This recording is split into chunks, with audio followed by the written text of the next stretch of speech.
Hey, what's up everybody? So the sun just set, and if you look off in the direction that I'm pointing, you'll see that the sun is still cresting up the West Temple Mountain as the sun is slowly setting on that end. Really beautiful. So I wanted to capture that really before I got to any part of this video. This is actually part 2 of the video that I was shooting. I'm at Panorama Point, and as I mentioned, the sun just set. And what's beautiful about being at this spot, it's high above the town of Hurricane and Laverkin, and there are so many things to point out. So they say you can see Molley's Nipple here, but you have to actually walk down a little bit to see it, so I'm not going to point out that. But over here, in that direction, you can see the sand dunes. If you go a little bit to the right of that, that's actually Sullivan Knoll, that big hill there. Now, I have actually hiked to the top of it, and I've always considered it to be a volcano. It's really a steep hike. It's got a lot of lava rock.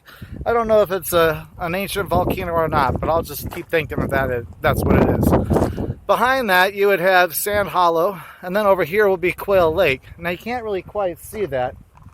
What you can see is that you see the town here. This is Hurricane. And then you have this gorge here. Now this gorge, or canyon, is actually called Timpoweep Canyon. It blends into, down here it blends into Confluence Park, where a couple of the smaller rivers in the area, the Virgin River, blends in with a few of the other creeks. The blue hills, or the hills right below where the sun is set, and I don't know if you'll be able to make it, that's actually Cinder Knolls, and that's usually where the 4th of July celebration here happens.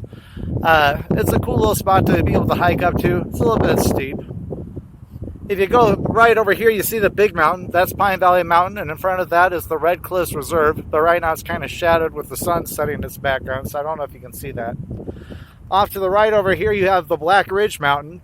This is also the defining point in elevation where we do get a lot of snow if you're up on top of Black Ridge or heading up Black Ridge to Cedar Mountain.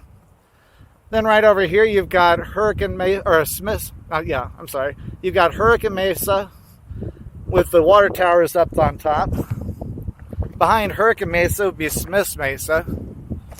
And then you can see the rest of Kolob Mountain off in the far distances. Just a great spot to be able to take a full 360 view of what's here in southern Utah, here in Hurricane. As I mentioned before, I'm hiking here on the Hurricane Hills, and it's just a great place right outside of town. So if you wanted to see a beautiful area and not be far